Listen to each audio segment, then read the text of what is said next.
Welcome back, everyone, to another episode of Blackbird. Tonight I have with me Kris Horlacher of Shoes4theShoeless. Thank you so much for being here, Kris. You're welcome. Thank you for asking me. You're very welcome. Was there a point where it was like, this is the starting point, this is where it began? For Shoes4theShoeless? Yes. Oh, there was most definitely a starting point. I'm a nurse. I spent most of my nursing career in the trauma center because I like chaos. I like dramatic things. I like challenges. I like those a lot. I like being busy and I like working hard. But I found myself running a mentoring program for homeless children. And I'd never done that before. That was a big learning curve as well. I did that with some University of Dayton students. Did that for 3 years. For 3 years, I was with 17 children who had been homeless and were now in subsidized housing, trying to do a mentoring and tutoring program for them with college students from UD. There's a lot to learn about that. The needs of those children were overwhelming. They had been traumatized, neglected, abused, abandoned, hungry. Many of them had literally lived on the street. They had been passed from person to person, place to place. They were traumatized in every way you can be traumatized, mostly. So they had so many needs, you couldn't even begin to, you couldn't help them with their reading very well because they were hungry or because they were so sad or so anxious or so whatever, until you met the basic needs of food, warmth, friendship, some emotional stability. They really couldn't learn to do anything else. So I spent 3 years wading through that with some university students on how can we be effective in this program. And it took 3 years till I noticed one of the material things they needed was shoes and socks. And they always needed them. They needed them from day one that I was with them. And it took me 3 years to look down that far, literally, because their other needs seemed so pressing. So it's Christmas time. I'm driving down the road, and somebody called me and she said, "Hey, I heard you're having a Christmas party for some homeless children. I want to give you a gift for them." I said, "I don't need any gifts," because I had so many. I was giving them away all over town. I had accumulated so many things. I was giving things away to almost every agency, literally, who needed anything. I didn't need anything else. And so I said, "I don't need anything else. I have plenty." And she said, "No, I really want to help you." And I said, "Wait a minute. I've got a boy who needs a pair of shoes." And she said, "Great, I could do that." And then I said, wait. I have 17 kids who need shoes. You can't just do it for one. Go raise enough money to buy 17 pairs of gym shoes for kids and call me back. Because we'll do it for everybody. And in 2 weeks, she'd raised a couple $1,000s. Wow. Yeah.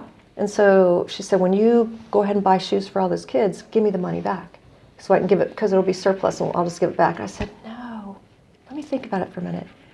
I said, "Because why don't we just find more kids who need them? There's got to be more." She said, "Okay." So I started asking agencies that deal with kids in poverty, just in Dayton, "I have some money left over. Do you have any kids who need shoes and socks?" And what I found out was everybody did. And so I'm beginning to see that this is a significant need. I still didn't know how big it was. I just knew I was not going to have any problem spending $2,000 for gym shoes. And so I called a woman who was running a big social service agency in Northwest Dayton.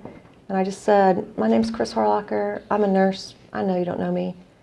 But can you tell me what you know about the need for shoes for kids in poverty?" And she started crying. I had most of my phone call in the car. So I'm driving down the road, and she's crying. And she said, "I can't believe that you called me today." She goes, "Yesterday in my office, a boy's mom, his 3 sisters, came into my office because they'd been evicted. They had no place to sleep that night. They were hungry, homeless, no resource." And she said, when he came in, he was limping when he came into my office. And she said, I asked him, "What's wrong with you?" And she knew him. He played basketball. She went to high school, or junior high, with her son. She said, "Why are you limping?" And he said, "I'm fine." So she went on and did what she needed to do for them. She got him some food. She found him a place to stay for that night. But she said to him again, "What's wrong?" And he said, "Nothing. I'm fine." She grew up in poverty. So she knew what was wrong with him. I would never have known. As she's telling me this, I'm still not getting it. She said, I got up from my desk and I walked around and I knelt down in front of him and I said, take off your shoes.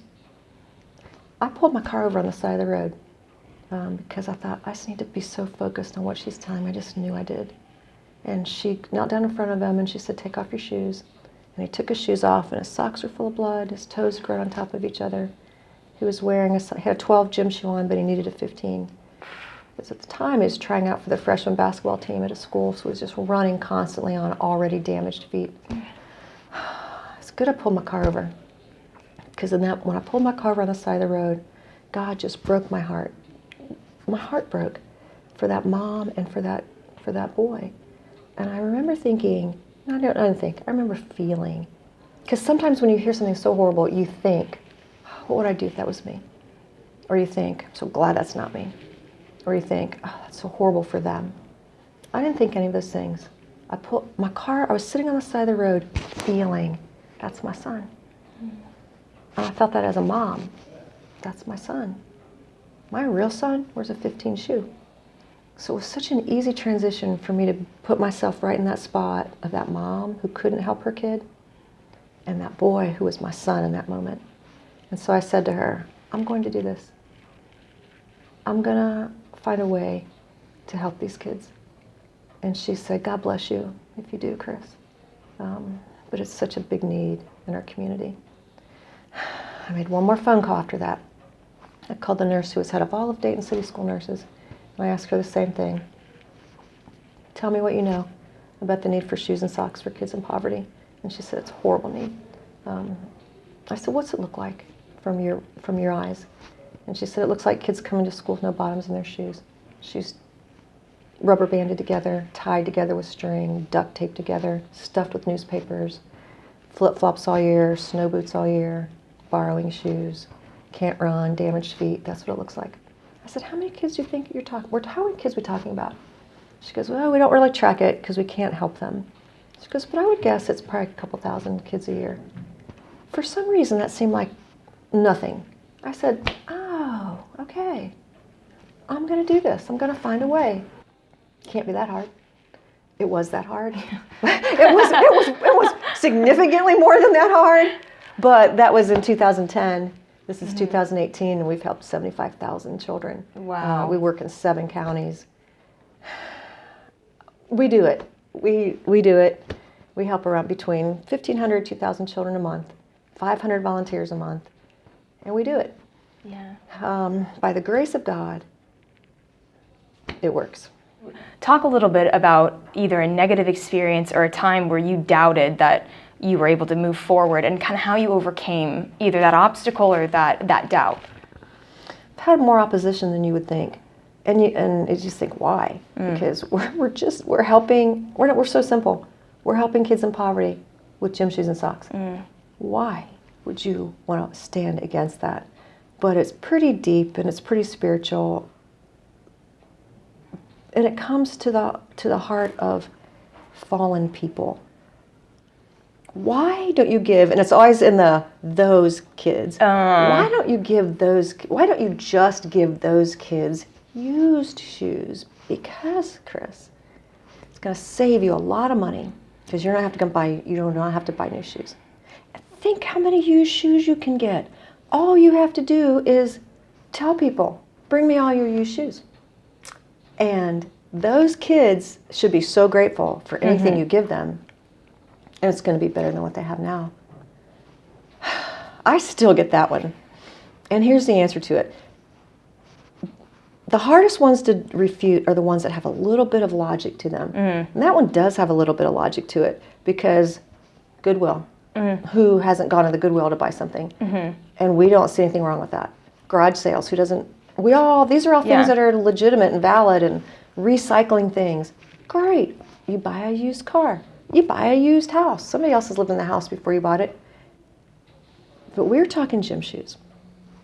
So from day one, since I was well aware that God had given me this as an option, do you want to do this, Kris? I want you to. Do you want to do it? I knew that the Lord had called me to do it. So here's some things I decided right off the bat. how am I going to honor God in this? I'm in the last half of my life. How do I make the last part of my life as amazing as it can be? How do I finish super, super well with excellence? How do I do this with excellence? And I thought, brand new, the best we can find within our price range. We do not do Jordans, Nikes, Air Jordans, or LeBrons. And how do I make that kid feel the most valued? How do I show them this is God loving you? And it's sure not with a pair of used shoes. So that is the number one reason. But there's a whole bunch more. For example, used shoes don't last as long as new shoes.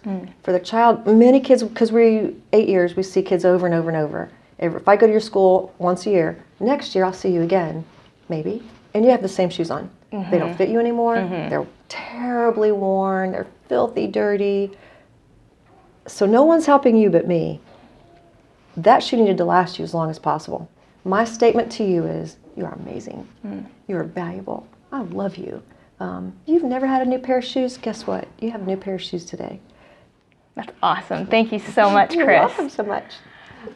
To find out more about Shoes for the Shoeless, you can go to www.shoes4theshoeless.org, and that's shoes, the number 4, theshoeless.org. Join us next time.